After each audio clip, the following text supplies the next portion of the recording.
అందరికీ నమస్కారం అండి. Welcome to Trade Guru Telugu YouTube channel. Video quality బాగాలేకున్నా చివరి వరకు చూడండి. ఖచ్చితంగా అన్ని వీడియోల కంటే నా యూట్యూబ్ ఛానల్లో మీకు కొత్తదనం అనేది కనిపిస్తుంది. కాకపోతే నేను ఫోన్లో రికార్డ్ చేసి యూట్యూబ్లో పోస్ట్ చేస్తున్నాను కాబట్టి నా వీడియో క్వాలిటీ బాగాలేకున్నా చివరి వరకు చూడడానికి ప్రయత్నించండి. ఎందుకంటే మీరు అన్ని ప్రయత్నాలు చేసి ఉంటారు కానీ ఇలా ఆలోచించడం, ఒక సైకాలజీ ఎలా పనిచేస్తుంది, రేపటిది ఏంటి, రేపటి అనాలిసిస్ అంటే సైకాలజీ అనేది చాలా ఇంపార్టెంట్. సైకాలజీ నేర్చుకోండి. ట్రెండ్ లైన్ మీద ట్రేడ్ చేయడం నేర్చుకోండి. సపోర్ట్ అండ్ రెసిస్టెన్స్ మీద ట్రేడ్ చేయడం నేర్చుకోండి. క్యాండిల్ స్టిక్స్ మీద ట్రేడ్ చేయడం నేర్చుకోండి. ఖచ్చితంగా సైకాలజీ కనుక సెట్ అయితే మనం ట్రేడింగ్ ప్రాఫిటబుల్ ట్రేడర్ అవ్వడానికి అవకాశాలు చాలా ఉంటాయండి. ఒకసారి చూడండి, డే టైం ఫ్రేమ్ పెడతా చూడండి. డే టైం ఫ్రేమ్లో మార్కెట్ ఎట్లా ఉంది? ఇది డే చార్ట్ అండి. ఓకేనా? మార్కెట్ ఇది డే చార్ట్.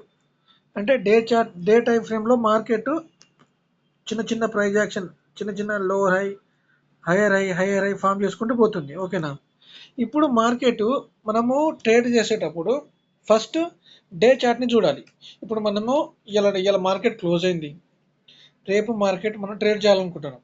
డైరెక్ట్ ఇంట్రాడేకి వెళ్ళొద్దు. డైరెక్ట్ 5 మినిట్స్ చార్ట్ ఓపెన్ చేసి చేయొద్దు, 50 మినిట్స్ చార్ట్ ఓపెన్ చేసి చేయొద్దు. మనం ఫస్ట్ చేయాల్సింది డే చార్ట్ని ఓపెన్ చేయాలి. నేను చెప్పేది జాగ్రత్తగా వినండి. మనం ఫస్ట్ డే టైం ఫ్రేమ్ చార్ట్ని చూడాలి, ఒక్కోసారి వీక్లీ చార్ట్ని కూడా చూడాలి. అంటే పెద్ద మూవ్ ఎటు సైడ్ ఉంది, అంటే పెద్ద ఫ్లో, అంటే పెద్ద బయర్స్, పెద్ద సేలర్స్ ఎవరు కంట్రోల్ చేస్తారు అనేది మనం ఫస్ట్ డిసైడ్ చేయాలి. ఒకవేళ డేలో పొజిషన్ తీసుకుపోయేటోళ్ళు వీక్లో చేయాలి. మనం ఇంట్రాడేలో చేస్తున్నాం కాబట్టి మనం డే చార్ట్ని చూడాలి. డేలో మూవ్ ఎట్టుంది, బయర్ కంట్రోల్ చేస్తుర్రా, సేలర్ కంట్రోల్ చేస్తుర్రా. బయర్ కంట్రోల్ చేస్తే ఇంట్రాడేలో ఏం చేయాలి, సేలర్ కంట్రోల్ చేస్తే ఇంట్రాడేలో ఏం చేయాలనేది మనం ఫస్ట్ డే చార్ట్ చూసి డిసైడ్ అవ్వాలి. సరేనా?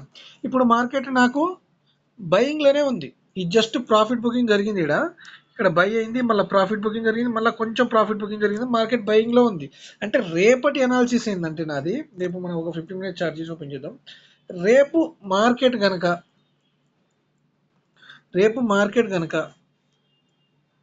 ఈ రేంజ్ లోపల ఓపెన్ అయింది అనుకోండి, ఈ రేంజ్ లోపల ఇక్కడ ఓపెన్ అయింది మార్కెట్. లాస్ట్ డే హైలో క్లోజ్లో ఇక్కడ ఓపెన్ అయింది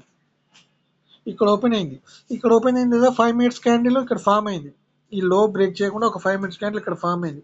ఈ 5 మినిట్స్ క్యాండిల్ ఫామ్ అయ్యి క్యాండిల్ పైకి బ్రేక్ చేసింది అనుకోండి, ఆ క్యాండిల్లోని స్టాప్ లాస్ పెట్టుకొని నేను ఒక ట్రేడ్ తీసుకుంటా. ఇక్కడ వరకు ఫస్ట్ టార్గెట్ పెడతా, నెక్స్ట్ టార్గెట్ అనేది ఇక్కడ పెట్టుకుంటా.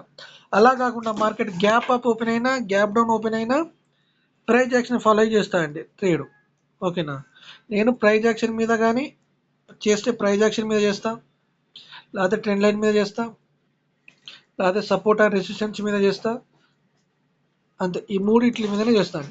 మార్కెట్ కనుక ఇక్కడ ఓపెన్ అయితే ఇది నా ఫస్ట్ టార్గెట్. అలా కాకుండా మార్కెట్ గ్యాప్ డౌన్ ఓపెన్ అయినా ప్రైజ్ యాక్షన్ ఫాలో అవుతా, గ్యాప్ అప్ ఓపెన్ అయినా ప్రైజ్ యాక్షన్ ఫాలో అయ్యి చేస్తా. ఇలా మీరు సైకాలజీ, ఒక బయర్ ఏం చేస్తుండో, ఒక సేలర్ ఏం చేస్తుండో ఆలోచించి చేయండి. నేనైతే price action, support and resistance, trend line మీద చేస్తా. ఈ మూడిట్ల మీద మీరు నేర్చుకోండి, ప్రాక్టీస్ చేయండి. మీకు కాన్ఫిడెన్స్ వచ్చిన తర్వాత ట్రేడ్ చేయండి. రేపు కనుక మార్కెట్ ఇదే రేంజ్లో ఓపెన్ అయితే చెప్పాను కదా, 5 మినిట్స్ క్యాండిల్ ఇక్కడ హోల్డింగ్ స్పైక్ బ్రేక్ చేస్తే ఒక ట్రేడ్ తీసుకుంటా. అలా కాకుండా మార్కెట్ గ్యాప్ అప్ ఓపెన్ అయినా, గ్యాప్ డౌన్ అయినా ప్రైజ్ యాక్షన్ ఫాలో అయ్యి చేస్తాను. బాయ్.